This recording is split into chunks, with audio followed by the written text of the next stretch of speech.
FF! I'm so happy! Grabe yung effort nila daddy and mommy to surprise me, diba? Yun na ba talaga ang reason? Eh mukhang happy-happy ka nga kanina nung sumasayaw ko ni Gerald eh. Ganun? Ang obvious ba? Oo naman! Ang gentleman kasi ni Gerald. He's so nice. Kaya siguro nahalata mo ako. Kasi nag-i-enjoy ako pagkasama ko si Gerald. I think I like him. Kung magkaka-boyfriend man ako, gusto ko kagaya ni Gerald. Ang perfect ng night na to. Best birthday ever!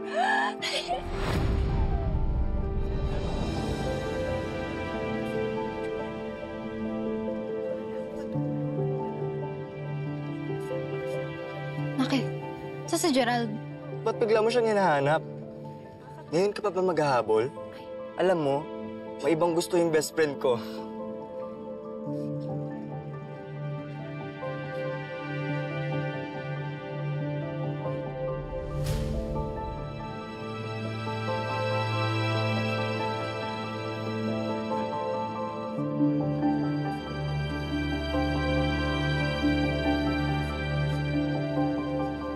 Natitignan natin.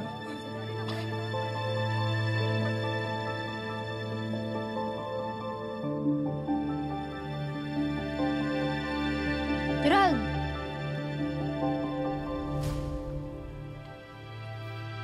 Galit ka pa rin ba sa akin? Sorry na nga eh.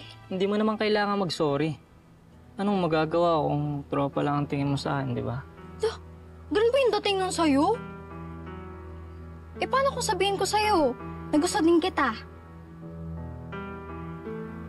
Ibig sabihin ba nito, tayo na?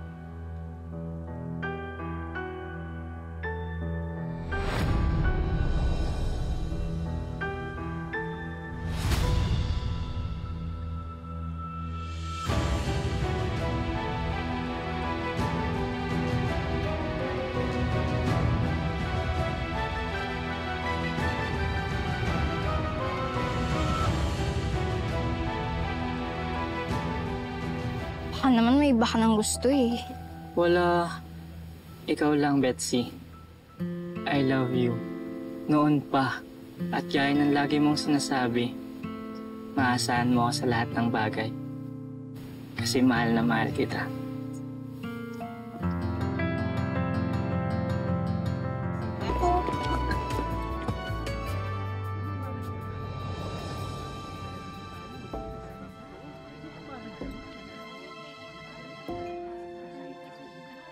Anak, you okay? You alright? Yes. Super. Hindi ko po in-expect to, pero biglang ito na. Titira na ako sa US. Good. Yan naman ang gusto mo talaga, di ba? Opo. Nagulat lang po ako. Yeah. Okay. I know, makasanayan mo na makasama ang mga kaibigan mo dito sa Pilipinas. But I want you also to open your doors, meet new friends, do new things. Okay? Gusto ko maging masaya ka. That's all I want. Pero Dad, paano pag nagkamali ako ng ito-trust? Like you were betrayed, ganon? Opo. Yeah.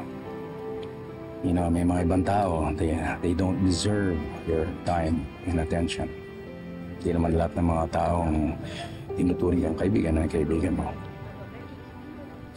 Ayong-ayaw kong nasasaktan ka at ayong-ayaw kong naloloko ka kahit na sino. You deserve more than that.